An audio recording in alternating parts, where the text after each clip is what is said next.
Приветствую вас, мои дорогие зрители! На самом деле, сегодня должен был выйти ролик, посвященный Хэллоуину. И в этом году я начал к нему готовиться заранее, аж за 3 недели. Но добродушные разработчики CS2 любезно вставляли мне палки в колеса. Поэтому сегодня новостной выпуск, в котором вы узнаете реальную причину перехода игры на новый движок. Почему разработчики тормозят с новым контентом. И как Valve в очередной раз боролась с фермерами. Ну и конечно же, что следует ожидать в необозримом будущем в CS2. Так что приготовились внимательно слушать, смотрим спонсора и погнали. Многие, наверное, не знают, но мой самый любимый момент в игре — это разминирование бомбы. То самое чувство, когда еще пара секунд и вот-вот напряжение спадет. А теперь представь, что за это еще и дают призы. На сайте Epic Drop появилась бесплатная мини-игра, в которой можно разрезать проводки и получать различные плюшки. Каждый час вы можете забрать диффуза, либо же получить дополнительные по промокоду. И испытать свою удачу и выиграть кейсы, скины, промокоды и многое другое. При том, что если вы наберете 20 побед, сможете получить геройский кейс на халяву. И думаешь, халява на этом закончилась? Лови еще 100% скидку на их новую операцию, которую получишь абсолютно бесплатно вместо 600 рублей. И в ней как раз таки на 15-м квесте ты можешь получить перчатки или тайное АВП.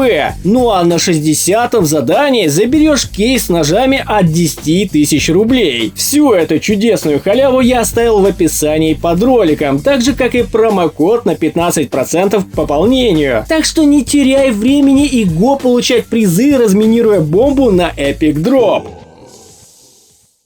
Ну что же, я максимально постараюсь сократить повествование и оставить только все самое важное. Заранее извиняюсь, если вдруг что-то упустил и некоторые из вас могли не уловить суть. Если вы являетесь моим частым зрителем, то знаете, что летом я выпускал ролик, где создавал свой кастомный фон для CS2. Понятное дело, я был первопроходцем, и даже сейчас об этом информации мало на других источниках. И то лишь какие-то ужимки моего пересказанного текста из ролика. Дело в том, что разработчики игры с недавних пор заблокировали возможность вставлять в игру свой фон. Конечно же, я нашел обход, но в перспективе все сводится к тому, что все кастомные фоны, которые я сделал, пришлось бы каждый раз обновлять с выходом обновления в CS2, что занимало бы немалую часть моего времени. Но суть не в этом. Когда разработчики делают подобные телодвижения, это всегда что-то может значить. Далеко за примером ходить не надо. За неделю до релиза CS2 они заблокировали возможность использовать предметы в игре, которых нет у вас в инвентаре. Тут, собственно говоря, такая же история. Скорее всего, рано или поздно нас ожидают платные кастомные фоны для главного меню. На это намекает не только блокирование возможности вставлять в игру свои фоны, но и код в меню панорамы, где можно вставить принудительную смену фона всем участникам лобби на тот, который стоит у лидера. И в целом это была бы не такая прикольная новость, если бы я не знал все возможности, которые имеет карта фона, выбранная у вас в меню. Дело в том, что в файлик фона можно пропихнуть не только окружение и свет, но и кастомные модельки и даже кастомное меню. Ну а если простыми словами, то представьте, что разработчики добавили новый фон для Хэллоуина, в котором все агенты операции превращаются в зомби, а само главное меню стилизовано под этот праздник. Вот именно такие возможности есть у фона в CS2. И я, если честно, очень надеюсь, что разработчики не передумают добавлять их в игру. Ну а следующее, о чем хотел бы поговорить, так это недавнее интервью с разработчиками CS2. Наверняка вы уже посмотрели кучу роликов об этом и знаете, что рано или поздно в игру добавится новое оружие. И то, что режимы запретная зона и гонка вооружения также вернется в игру. Об этом, в принципе, я и раньше говорил в своих роликах, но теперь хотя бы это подтверждено. Но меня, как и вас, наверняка волновал сам переход игры на новый движок. Как только вышла бета CS2, многие сначала сказали: вау, клево, но потом все потихонечку скатилось в ненависть к игре. Понятное дело, лаги, баги и отсутствующие привычные нам режимы. И если честно сказать, я в самом начале был тоже не в восторге от того, что увидел, и понимал, что в таком состоянии игра пробудет очень долго. Но уже работая с Source 2 больше полугода, я понял одну простую вещь. И в принципе она и так была очевидна. Но скажу и вам, чтобы хоть как-то снизить градус негатива к игре. Разработка в CS2 и в CSGO значительно отличается по скорости. То, что у разработчиков могло занять 2-3 дня, теперь делается всего в один. Вот вам небольшой пример. В CSGO, чтобы поправить хитбоксы на агентах, приходилось вручную каждый файлик каждого агента изменять и поправлять там параметры. Но теперь же в CS2 разработчикам достаточно поменять параметры всего лишь в одном файле, чтобы изменения отразились на других. Тем самым работа, которая заняла бы добрый час, сделана в итоге за 5 минут. И это, ребята, одна из главных причин перехода игры на новый движок. Да, разумеется, разработчики в этом году приняли парочку неправильных решений, из-за чего, как вы могли заметить, мы сейчас с вами испытываем голод к контенту. Давно не было кейсов, капсул и прочей ерунды, об операции я вообще молчу. Но, повторюсь, как только все критические баги будут исправлены, можно будет ожидать много контента. Кстати, о контенте. Сегодня ночью прошла вторая крупная волна банов фермерских аккаунтов. И вы знаете, те, кто давно занимается фермами, выявили одну интересную закономерность. Все крупные отлеты ферм, которые когда-либо были, почти всегда сопровождались появлением в игре будущего косметического контента. Будь то операция или же какой-нибудь новенький кейсик. И лично мой админ, который шарит за всю фермерскую тусовку, был свидетелем такого явления, когда была операция «Сломанный клык». Но тут, ребята, все очень неоднозначно. Дело в том, что Valve начала душить фермеров еще в начале этого года. И мы с моим админом как раз таки предсказывали все нынешние события. И по сути это далеко не вторая и не третья даже волна банов фермеров в этом году. Но что-то косметического контента мы так и не увидели. Конечно, сейчас фермерское сообщество старается понять, почему пошли баны. Теорий развивается много. Но лично мы почти на 99,9% знаем за что. Нельзя просто взять и внедряться в память игры и не ждать от этого последствий. Ну а так каждый волен думать, что хочет, если ему удобна своя причина. Одно могу сказать точно. Данный движ от Valve не похож на полное истребление фермеров. Ведь если бы они действительно хотели бы от них избавиться, то аккаунты улетали бы в бан лишь за запуск песочницы.